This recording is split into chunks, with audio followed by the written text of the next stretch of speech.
बिलाहिर शब गम तमाम हुई और पाकिस्तान के लिए इस जीत की सहर तुलू हुई जो न सिर्फ टीम के मोराल के लिए अशद ज़रूरी थी बल्कि बाज़ मुबस्सरीन की टीवी स्क्रीनों से उठते धुएं का भी शाफी जवाब थी। अस्सलाम वालेकुम, welcome to my YouTube channel. मैं हूं जवेरिया अशरफ और आप देख रहे हैं क्रिक विद जे। अगरचे सेमीफाइनल तक पाकिस्तान की रिसाई के रास्ते अभी भी अनगिनत अगर मगर से अटे पड़े हैं, मगर मुसलसल 4 मैचेस गंवाने के बाद इस जीत ने पाकिस्तान को कुछ भरम बहाल करने का मौका फराहम किया और उम्मीदों को यकसर बुझने से बचा लिया। बांग्लादेशी कप्तान शकीब उल हसन तो खुद ही 2 रोज पहले वाज़ा कर चुके थे कि हालिया वर्ल्ड कप उनकी तारीख की बदतरीन मुहिम जोई साबित हुई है। और अगरचे सेमीफाइनल की दौड़ ला हासिल हो चुकी थी, मगर चैंपियंस ट्रॉफी तक रसाई अभी भी कुछ न कुछ मकसदियत का जवाब थी। खुद शनासी बड़ी नेमत है। शकीब उल हसन बिलाहर समझ ही गए कि जिस फॉर्म के साथ वो बैटिंग करते आ रहे थे, बैटिंग ऑर्डर में तनज़्ज़ुली महमूदुल्लाह की नहीं बल्कि उनकी अपनी होना चाहिए थी। और महमूदुल्लाह को बैटिंग ऑर्डर में तरक्की देने का नतीजा भी वाज़ेह रहा कि उन्होंने बीच के ओवर्स में बांग्लादेशी इनिंग्स को संभाला दिए रखा। महमूदुल्लाह और लिटन दास की साझेदारी वो लम्हा था कि जहां न सिर्फ बांग्लादेश का ये ड्राउना सपना खत्म हो सकता था, बल्कि चैंपियंस ट्रॉफी की क्वालिफिकेशन के इम्कानात भी रोशन हो सकते थे। लेकिन लिटन दास हस्बे माजी अच्छे आगाज को बेहतर अंजाम में बदलने से कासिर रह गए।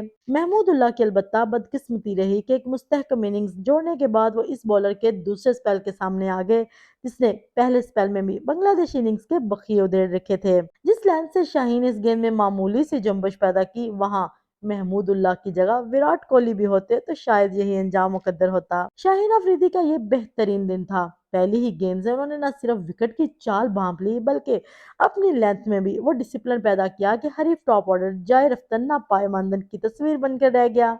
और शाहीन का बेहतरीन वापस आते ही पाकिस्तानी फील्डिंग में भी खोया हुआ एतमाद लौट आया। अपने पहले स्पेल ही की तरह उनका दूसरा स्पेल भी दुरुस्ती और महारत से भरपूर था।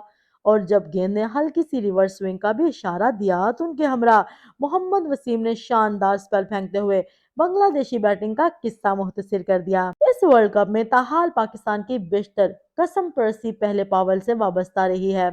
अगर बॉलिंग पहले पावर प्ले में विकेटें हासिल करने से माजूर नजर आ रही थी, तो बैटिंग भी पहले पावर प्ले में फील्डिंग की कियूत का सही फायदा उठाने से चूक रही थी। और फिर मीडिया के महाज पर जारी मारामारी ने पाकिस्तान की अनफील्ड काउशर से बढ़कर ऑफ फील्ड चमगोयों का बाजार गर्म कर रखा था। इस हाहाकार का एक नतीजा तो ये निकला कि इंजमाम उल हक मफादात के टकराव के बेदरपे इल्जामात पर अपने ओहदे से मुस्ताफी हो गए। और फिर टीम सिलेक्शन में भी पाकिस्तान ने हैरान कुन तौर पर इमाम उल हक को ड्रॉप करने का सेहतमंदाना फैसला कर डाला, जिसकी बदौलत फहर जमान 11 में वापस आए और उन्हीं की जारियत ने इब्तदा में ही बांग्लादेशी बॉलिंग के औसान हता कर दिए। फहर जमान एक ऐसे खिलाड़ी हैं कि अगर अपनी रवानी में आ जाएं तो किसी भी हरीफ का किस्सा तमाम कर देते हैं। गो इब्तदा में वो कदरे महतात रहते हैं, मगर जूं ही पिच की चाल से हम आहंग हो जाएं, उसके बाद उन्हें रोकना बहुत मुहाल रहता है। यहाँ शाहीन ने पावर प्ले में जो दाम बांग्लादेशी बैटिंग के लिए बिछाया, उसकी फराहम करदा तकवीत से फहर ने बांग्लादेशी बॉलिंग पर यूं हमला किया कि शकीब उल हसन बौखला कर रह गए। बहसीत मजमूई तीनों शोबों में पाकिस्तानी टीम हरीफ कैंप पर यकसर हाफी नजर आई और इस बदौलत ये सबकत भी पाकिस्तान का मुकद्दर ठहरी। ये जीत अगरचा बहुत देर से आई और शायद वर्ल्ड कप के सियाको सबाक में इस कदर सूदमंद भी साबित ना हो पाए, मगर जिस दबाव का शिकार बाबर आजम पिछले 2 हफ्तों में रहे हैं, उनके लिए बहरहाल ये एक ताज़ा सांस सी फहद बख्श होगी। देखते रहिए क्विज।